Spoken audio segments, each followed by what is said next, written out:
Lord be with you. With your spirit. A reading from the Holy Gospel according to Matthew. Glory to you, O Lord. At that time, Jesus withdrew to the region of Tyre and Sidon, and behold, a Canaanite woman of that district came and called out, "Have pity on me, Lord, Son of David. My daughter is tormented by a demon." But Jesus did not speak a word in answer to her. Jesus' disciples came and asked him, "Send her away, for she keeps calling out after us." He said in reply, "I was sent only to the lost sheep of the house of Israel." But the woman came and did Jesus homage, saying, "Lord, help me." He said in reply, "It is not right to take the food of the children and throw it to the dogs." She said, "Please, Lord, for even the dogs eat the scraps that fall from the table of their masters." Then Jesus said to her in reply, "O woman, great is your faith. Let it be done for you as you wish." And the woman's daughter was healed from that hour. The Gospel of the Lord. Praise to you, Lord Jesus Christ.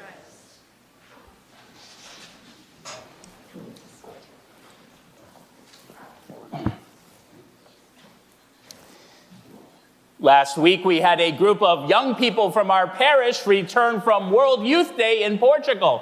And they brought us back some pictures there in the back to look at. They brought some holy cards blessed by Pope Francis. You can take one if you'd like. And last Sunday after Mass, we were very eager to hear how the trip went. So we gathered back there as they were showing the pictures.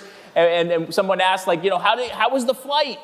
And they said, "Oh, it was awful. The flight was so long, and we had to go all the way to Switzerland to get a connecting flight back to Portugal. It didn't make any sense." "Oh, okay, well, how was the vigil? You were all sleeping out in this big field, 1.5 million people there waiting for Pope Francis to come."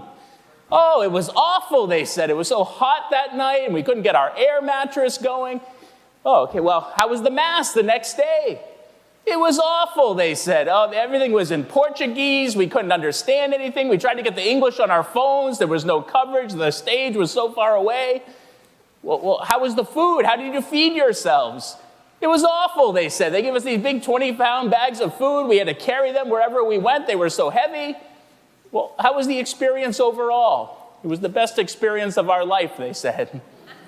Sometimes, the best experiences of our life are filled with challenges, filled with roadblocks, and we don't know that we would want to necessarily go through it again, and maybe you don't even know if we want to go through it the first time, and yet it can be so filled with so many blessings.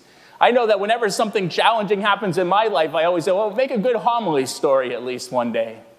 You were to ask the Canaanite woman, "How was your experience of meeting Jesus?" She might have said, "It was awful." How were the crowds? Awful. I couldn't even get close to Jesus. People were poking and prodding. They didn't appreciate I was calling out to him.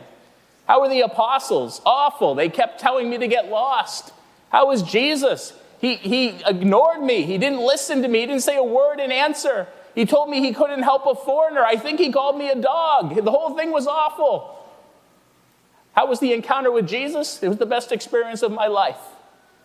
As he changed my life, as I felt there a love, a total love that has totally transformed me. My daughter was healed. He told me my faith was great. In our life, we often face challenges and roadblocks along the way. But it's the perseverance to keep going through those challenges that often bring the greatest blessings in our life.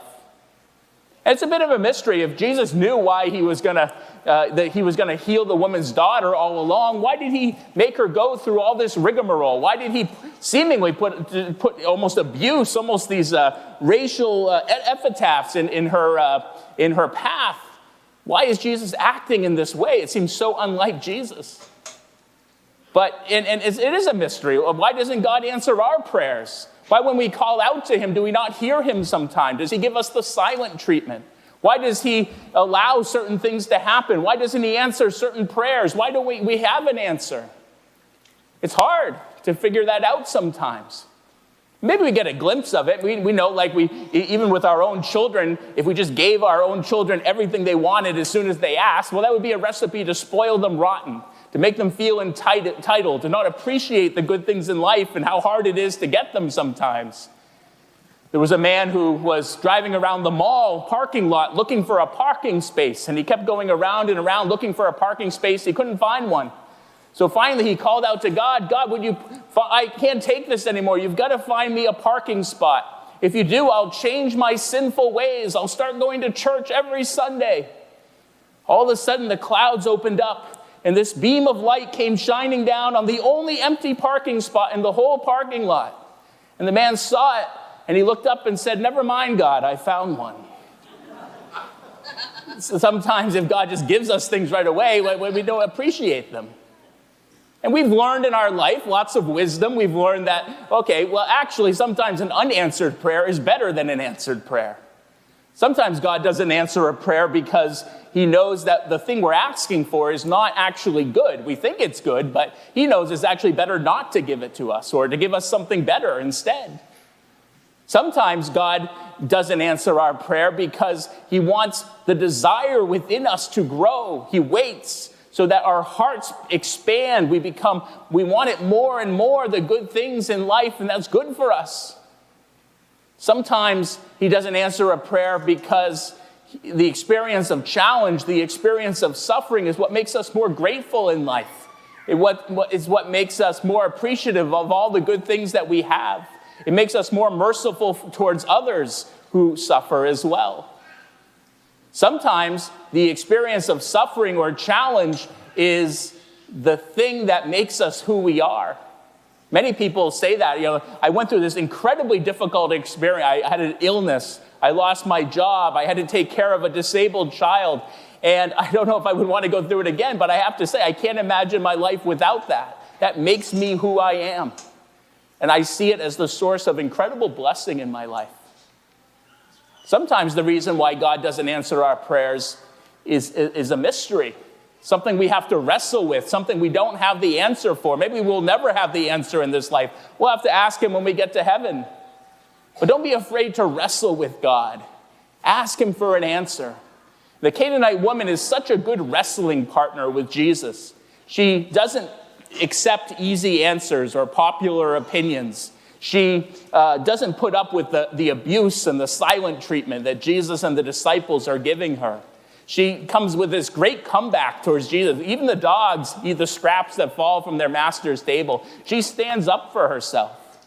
And we can too. We should, in our prayer, not be afraid to ask God the hard questions. God, why do you allow this? God, why didn't you answer this prayer? To express our anger sometimes at God, to express our mystification, to express our outrage. I think God can take it. But in that wrestling with God, who is so much stronger, we become stronger in our faith as well. It's that strength to keep going, to keep persevering, even when we don't have answers, even when the challenges keep coming, that make us who we are. That's what it means to have faith, to keep trusting in the Lord through it all, the good times and the bad. Talking about an example of perseverance, I can't help but think of Father Bart this weekend, who's celebrating 25 years of priesthood this week. And, Father Bart has had a lot of challenges over those 25 years. He grew up in Nigeria wanting to be a priest, but even in his own family, many thought he shouldn't do that. He thought they should continue with a soccer career he was so good at. But he was able to kind of overcome that opposition, even from his family, to pursue what he wanted to do, what he felt God was calling him to do. And when he did begin to study as a priest, he did so in a country that has a lot less economic prosperity than we do. A lot of material poverty. They face a lot of religious persecution and violence in Nigeria. But he kept persevering. Then when he became a priest, he was sent to America, sent to the United States, to a whole new country to be a mission priest, really. To come and be part of a whole new culture, a whole new way of life with all the challenges that come with that. And even when he got here, he was first a hospital chaplain up in Dover, and he loves that. That's his thing he loves to do. He loves to go visit the sick and spend time with them and pray with them. But then he was accepting an assignment to come here and be in 2 busy parishes, which is a challenge for him sometimes, but he does it so generously and so well. 25 years, you see a lot, but there are many more years to come as well. Even in our own vocation, our own life, we've accepted many challenges so far, and there'll be more to come. But we keep going. trusting in the Lord, trusting in his goodness, trusting that with all the challenges come so many blessings that are poured out our way. So let's keep persevering like the Canaanite woman. Let's not get discouraged. Let's keep going, trusting in the Lord, so that one day with St. Paul, we can say, I have fought the good fight. I have finished the race. I have kept the faith.